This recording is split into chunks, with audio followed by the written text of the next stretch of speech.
L'une des meilleures chaînes de télévision spécialisées dans le cartoon, c'est sans doute Cartoon Network. Naturellement, on peut se demander une question. Quel a été le tout premier dessin animé diffusé par la chaîne? Quel cartoon a permis la création d'un véritable monument de l'animation? Eh bien, ce dessin animé, c'est le laboratoire de Dexter. Dès ses débuts, la série a séduit le public. Et on peut dire qu'elle a largement contribué à faire de Cartoon Network l'une des chaînes les plus importantes du genre. Mais alors, quelle est l'histoire de Dexter? Eh bien, c'est ce que je vais vous raconter dans cette vidéo, du début jusqu'à la fin. Avant de vous parler de l'histoire de ce dessin animé, laissez-moi vous parler du sponsor de cette vidéo. Un grand merci à Oli qui sponsorise cette vidéo. Oli, c'est une alternative plus saine aux boissons sucrées, sans sucre ajouté, des arômes et colorants naturels. Pour en recevoir, vous passez commande sur le site, vous choisissez le pack que vous voulez et vous recevez un packaging estampillé Oli. Petite précision importante, c'est réservé à partir de 16 ans et déconseillé durant la grossesse ou l'allaitement. Et Oli recommande de respecter les doses conseillées, surtout pour la gamme énergie. Un pot vaut 50%. Donc non seulement c'est écologique, parce que ça vous permet d'éviter des déchets d'emballage, mais en plus vous pouvez choisir vos packs selon vos envies. Il y a par exemple la gamme Oli Energy, parfaite quand vous avez besoin d'un vrai coup de boost. Grâce à la New Caf, l'effet est plus progressif et ça évite le fameux crash de caféine. Il y a aussi la gamme Iced Tea, super agréable à boire grâce à ses saveurs fruitées et ses vitamines. Si vous avez besoin de récupérer après un effort, la gamme Hydration est là. Et moi perso, ma préférée, c'est la gamme Milkshake. Un vrai délice, mais je vous laisse juger par vous-même. Moi j'apprécie vraiment le goût fraise, qui selon moi est vraiment délicieux. Et si vous ne savez pas par quoi commencer, je vous conseille le pack découverte. C'est un super moyen de tester plusieurs goûts et tu peux moduler les 57 portions à ton goût. Donc assez pour trouver ton bonheur. N'hésite pas à cliquer sur le lien dans la description ou dans le commentaire épinglé. Avec le code KIYOU, vous avez 10% de réduction sur toutes vos commandes et avec KIYOU5, vous avez 5 € offerts sur votre première commande. Il y a même le QR code si c'est plus simple pour vous.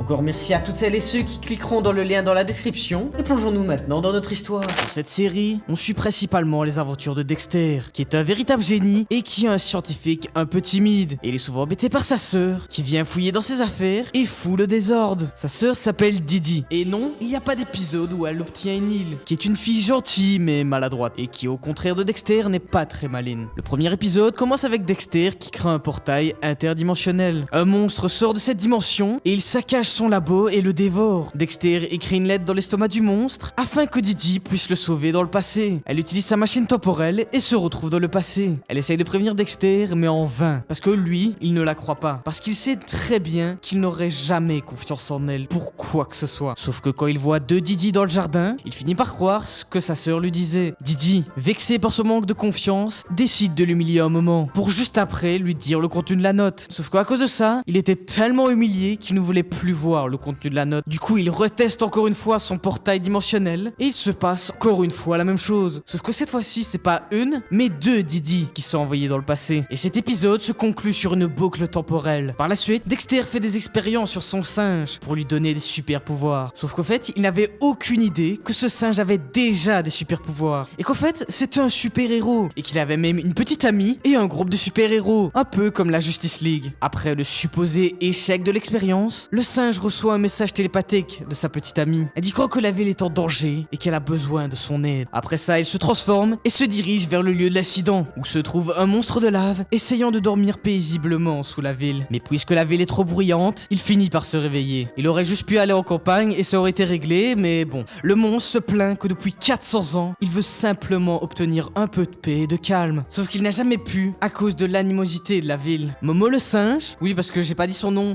c'est Momo, il réalise que tout ce que veut le monstre, c'est une bonne nuit de sommeil. Alors il finit par le bercer comme un enfant et le remet à sa place en dessous de la ville. La ville étant sauvée, elle décide de féliciter Momo, ce qui est juste assez fort pour que le monstre de lave se réveille à nouveau. Par la suite, on est présenté à l'ennemi juré de Dexter. Comme nous le savons déjà, Dexter est un génie et il en est très fier. On peut même dire qu'il en devient même arrogant. Et du coup, à cause de ça, il n'est pas habitué que quelqu'un soit meilleur que lui. Parce qu'un jour, un élève avait volé sa place de numéro 1 de la classe. Cet élève, c'était Mandark. Mandark. Et dès son arrivée, il a frappé dans l'ego de Dexter, car il répondait correctement toutes les questions bien avant Dexter. Mandark avait l'air de surclasser Dexter, et il demande de voir le laboratoire de Dexter, parce que Dexter suppose qu'il sera impressionné par son laboratoire, étant donné que c'est pas quelque chose que tout le monde a. Sauf que durant la visite, on voit bien qu'il s'ennuie, et on va très vite se rendre compte de pourquoi ça l'ennuie. Car quelques secondes plus tard, ils sont téléportés à son labo, qui est beaucoup plus grand, et qui évidemment est beaucoup plus complet. Mandark lui demande de soit devenir son assistant, soit de fermer son laboratoire pour toujours, car à ses côtés, s'il suivrait ses propres recherches, ce serait vraiment un gaspillage. Dexter est dévasté et il rentre chez lui. Pour lui, sa vie est foutue, et ça le suit même à l'école, parce que même là-bas, les profs commencent à l'ignorer, ce qui blesse encore plus son ego. Sauf qu'il y a un élément perturbateur qui va tout changer. Cet élément, c'était Didi, que dès que Mandark la voit, il tombe instantanément amoureux d'elle. Mandark supplie Dexter de le mettre en contact avec sa sœur. Dexter réalise que Didi est extrêmement maladroite et qu'elle va sûrement tout casser par accident. Du coup, il accepte de leur organiser un rendez-vous. Une fois qu'a lieu leur rendez-vous, Didi arrive et ils dansent ensemble. Sauf que Didi, fidèle à elle-même, commence à détruire absolument tout dans son labo, exactement comme Dexter l'avait prévu. Et Dexter, depuis chez lui, contemple sa victoire. Le père de Dexter va avoir une relation normale avec son fils et il lui demande s'il veut jouer à la balle avec lui. Dexter est catégorique sur le fait qu'il ne veut pas le faire, mais son père insiste car il trouve qu'il est trop faible. Il essaye plusieurs sports, mais rien ne lui convient, jusqu'à ce que Didi libère un monstre géant, qui fait que Dexter devient littéralement un athlète pour le combattre. Malheureusement, son père ne voit rien de tout ça, car il faisait une sieste. Et juste après ça, Dexter essaye de sauver le monde, en détruisant une météorite qui allait percuter la Terre. Mais au lieu d'avoir une seule météorite, il a provoqué involontairement un paquet. Pour régler ce problème, il appelle la seule personne capable de l'aider. Bon, il le fait à contre-cœur, mais il le fait quand même. Cette personne, c'est Mandark, qui d'abord essaye de le faire lui-même, mais il finit par échouer et décide de travailler avec Dexter, mettant ainsi leurs différents côtés. Sauf qu'en travaillant ensemble, ils se disputent, ce qui fait que le météore frappe la Terre et la détruit. Bon, heureusement, c'était pas un épisode canon, mais revenons un peu sur la véritable histoire de la série, comme par exemple sur la façon dont les parents de Dexter sont tombés amoureux. Tout a commencé lorsque la mère de Dexter a été diagnostiquée hypocondriaque. Cela lui cause énormément de problèmes, surtout pour sociabiliser. Son médecin finit par engager le père de Dexter, qui est un peu crasseux, pour vaincre sa maladie. Mais malheureusement, en essayant de vaincre le feu avec le feu, cela échoue. Son père finit par acheter des gants en caoutchouc afin qu'ils puissent se toucher sans réellement se toucher. Grâce à ça, ils finissent par gagner une compétition de danse et tombent amoureux. Et ils ont une vie tranquille avec 2 enfants. Sauf que un de leurs enfants se sent mis à l'écart. Cet enfant, c'est Dexter. Il a juste une impression que sa famille ne s'intéresse pas du tout à lui. Sauf que durant un dîner, il va en parler, mais il est tout de suite transporté dans l'espace avec le reste de sa famille. L'extraterrestre emmène Dexter et il commence à appeler à l'aide. L'instinct maternel de sa mère s'active et elle se libère d'extraterrestres. Peu de temps après que le reste d'entre eux soit libéré, la famille fait tout son possible pour trouver Dexter. Et finalement, ils arrivent à le trouver. Ils commencent à courir, mais se font chasser par des extraterrestres. Ils se retrouvent coincés et ils se disent adieu, en supposant que c'est la fin pour eux. Sauf qu'à la dernière seconde, Dexter a un plan et ils finissent par se diriger vers l'émetteur, qui pourrait potentiellement les ramener chez eux. Et c'est là qu'ils croisent le chef des aliens. Toute la famille commence à se battre contre lui et ils arrivent à le vaincre. Et donc après ça, ils rentrent chez eux en sécurité. Le lendemain, Mandark et Dexter participent à une compétition de foire scientifique. Sauf que cette fois-ci, aucun d'entre eux n'a gagné. Ce qui est hyper bizarre parce que c'est les 2 élèves les plus intelligents de l'école. En fait, c'était tout simplement la nouvelle qui avait gagné. Dexter et Mandark sont jaloux d'elle, alors ils décident de faire équipe pour finir premier. Sauf que, comme à chaque fois, ils se disputent et se séparent. Ils avouent leur défaite à la nouvelle, mais elle dit qu'elle n'aime plus du tout la science. Ils ne comprennent pas vraiment et ils demandent dans quoi d'autre elle pourrait être intéressée. Et elle dit qu'elle est intéressée par les garçons. L'épisode se termine par elle essayant de les embrasser. Dans le dernier épisode de la série, Dexter décide d'abandonner son laboratoire. Il appelle Mandark pour lui dire qu'il en a assez de la querelle et qu'il abandonne. Ce qui l'amène à l'inviter chez lui pour faire visiter son nouveau laboratoire. Mandark est de premier abord suspect et on peut le comprendre vu que pour l'instant on comprend pas pourquoi Dexter fait ça, mais il décide d'y aller quand même. Dexter propose même d'utiliser une machine pour devenir plus intelligent sur Mandark et il insiste pour que Dexter le fasse à sa place, pensant que c'était un piège. Dexter utilise la machine, lui prouvant qu'il était honnête. Mandark finit par réaliser que Dexter est sérieux et qu'il ne se moque pas de lui. Alors, il lui demande de l'aider à construire sa machine pour dominer le monde. Mais au lieu de travailler avec Dexter, il lui fait faire tout le travail. Lorsque la machine est enfin prête, Dexter donne à Mandark le bouton pour allumer la machine. Mais cela ne fonctionne pas. Et d'un coup, la machine s'allume et elle affiche la scène du générique d'ouverture de Dexter. Ce qui est hyper astucieux de la part de l'écrivain, car c'est un brisage du 4e mur hyper intelligent, car c'est le plan qui ouvre chaque épisode de la série qui va finir par la conclure. C'est donc sur ça là que se finit le laboratoire de Dexter.